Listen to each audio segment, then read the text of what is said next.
in the local church. Discovering your talents and doing your part in your local church.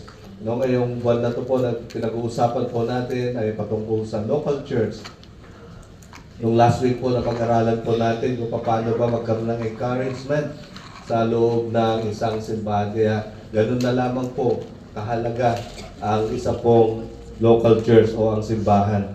So ang ating pong teksto ay babasahin ko po siya sa 1 Peter chapter 4 verse 10 to 11 sa New Living Translation ko po siya babasahin. Sabi po ng New Living Translation sa 1 Peter chapter 4, God has given each of you a gift from His great variety of spiritual gifts. Use them well to serve one another. Do you have the gift of speaking? Then speak as though God Himself were speaking through you. Do you have the gift of helping others? Do it all the strength and energy that God supplies. Then everything you do will bring glory to God through Jesus Christ. All glory and power to Him forever and ever. Amen. Purihin po ang salita ng Panginoon. So, sa atin pong nabasa kanina, makita po natin ang Panginoon po ay nagbibigay ng iba't ibang klase ng gifting o yung mga kakayanan o yung mga abilities ng bawat isa upang siya po ay magamit sa kanya pong ministeryo, sa kanya pong simbahan, upang sa gayon, siya po ay mapagpurihan. Ano? Kaya po kung titignan po natin ang Ephesians chapter 4 verse 16, ano po? Sa New Living Translation din ko po siya babasahin. Sabi po niya sa Ephesians chapter 4 verse 16, He makes the whole body fit together perfectly. Sabi niya, He makes the whole body, ito po yung body of Christ, ano po? He makes the whole body fit together perfectly as each part does its own special work. It helps the other parts grow so that the whole body is healthy and growing and full of love. Sa ang salita ng Diyos Contemporary Version po, sabi po niya dito.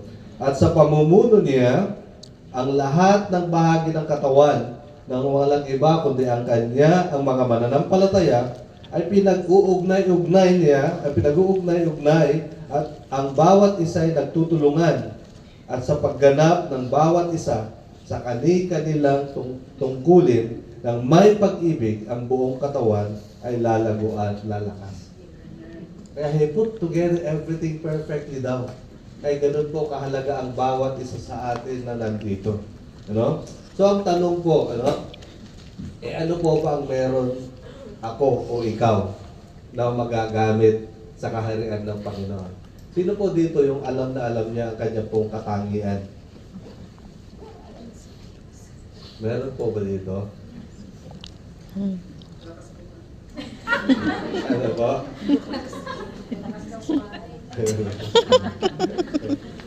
Marami pong makikita po natin, tignan po natin. So ito po yung isang point natin ngayon is that yung identifying yung ating skills, talents, and gifting. How do we identify them?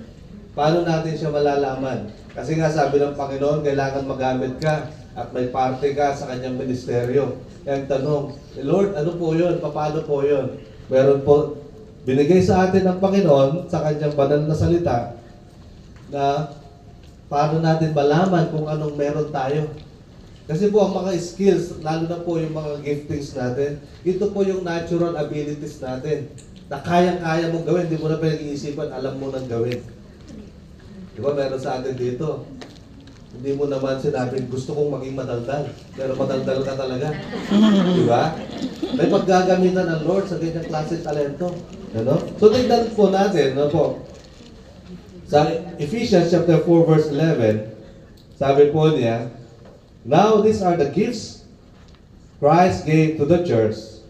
Sabi na doon, apostles, the prophets, the evangelists, and the pastors and teachers. So ang una natin tanungin sa ating sarili, baka nandito tayo sa kategorya ito, meron ka bang strong desire para dalhin ang Ebanghelyo ng Panginoon sa iba't ibang lugar na hindi pa nararating ng Ebanghelyo? Ang tanong is that meron ka bang malakas na ano desire sa Tagalog? Na pagnanais. Bali yun, pwede po yun. Na pagnanais na madala ang Ebanghelyo ng Panginoon sa mga lugar na hindi pa ito naririnig. Kung ikaw po ay ganyan, maaari ikaw ay apostol ng Panginoon. Meron kang gift ng apostleship. Although, kung mapasahin po natin ang Bible, ang kinapoint po niya talagang apostles ay yung 12 na kanyang disciples plus si Paul. Pero again, in our broadly, we can use it in a way na yung mga tao ito, kung ikaw yan, na nandun yung lagi na gusto mo, saan kaya ako gustong dalhin ng Panginoon para may palaganap ko ang magandang balita. So sa mga lugar na hindi pa nadadatnan ng tao, ito po ay mga tinatawag na apostol. Kayo po ay may gift nito. Sino po may gift ng ganyan? Taas po ng kamay. Wala pa, Sige, tignan natin. Susunod. Susunod na katangian. Ano po yung una, na tanong natin kung yun ang desire mo ay palaganap ang banal na Ebanghelyo sa mga lugar na hindi pa nararating ng salita ng Panginoon. Ang pangalawa po, na pwedeng tanongin natin para ma-assess po natin ang ating mga sarili, kung meron po tayong gifting na ito. Na ikaw ay nakakatanggap, have you received God's message to warn people of things to come?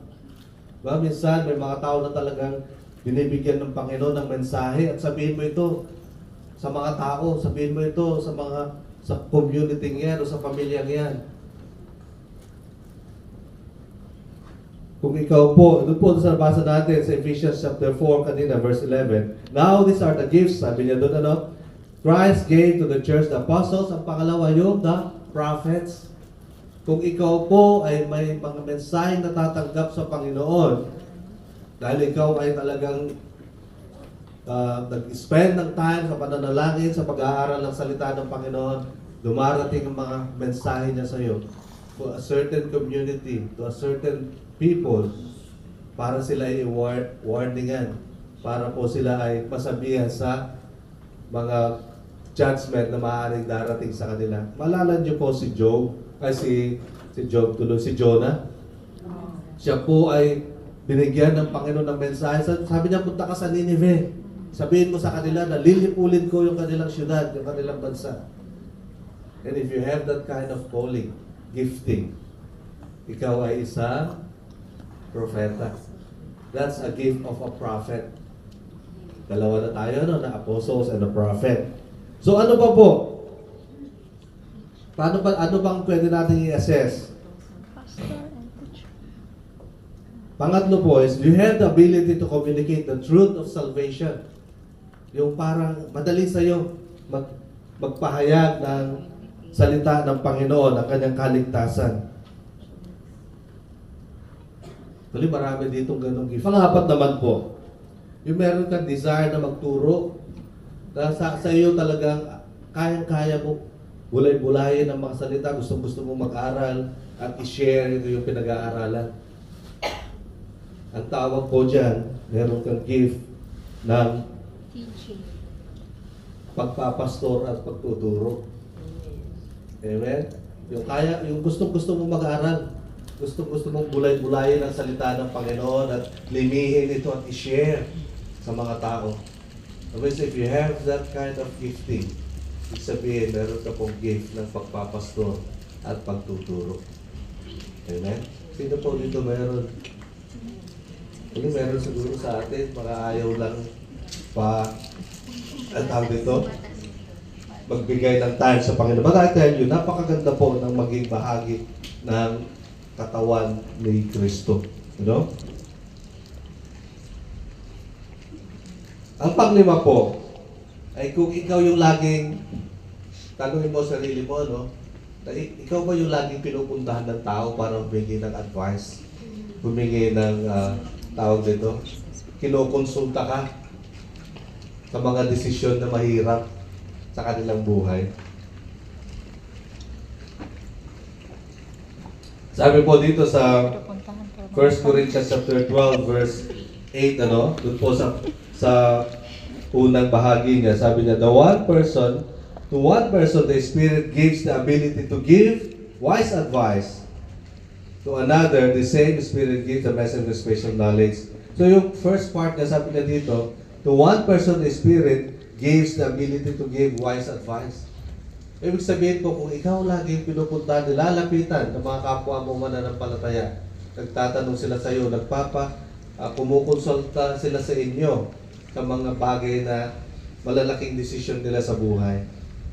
At binibigyan kayo ng Panginoon ng mga idea kung paano ito sila bigyan ng mga tawag nito, ng mga ideas o kaya ng message. That means meron to kayong gift of wisdom. No? Ganda nga sana kung meron tayong baka pwede pa rin natin pilitin natin ilay hands. So, yun po meron kang gift of wisdom. Kung yun lagi ikaw tinatanong, ano ba dapat gawin dito? Sis, alam mo yung ganitong problema namin sa Pilipinas. Ganito. Sino-sino na dito yung nakakatanggap ng ganyan, ng mga nasa sa ganyang sitwasyon? Meron po ba? Meron po. Ngayon, alam nyo na. Meron kasama pala kayo. At least dalawa na. Evangelism. Saka gift of wisdom. Praise God. Out of 5, may dalawa na tayo na nandito sa kwartong ito. Thank you, Lord. So, magagamit kayo ng Panginoon. Gagamitin kayo ng Panginoon. Ang susunod po, yung na-enjoy mo yung pag-aaral, mahilig kang mag-aral, na kahit ano ba, lalo na salita ng Panginoon, na yung gusto mo siyang pagbulay-bulayan. Ibig sabihin po nun, sabi niya dito sa 1 Corinthians chapter 12, verse 8 pa rin,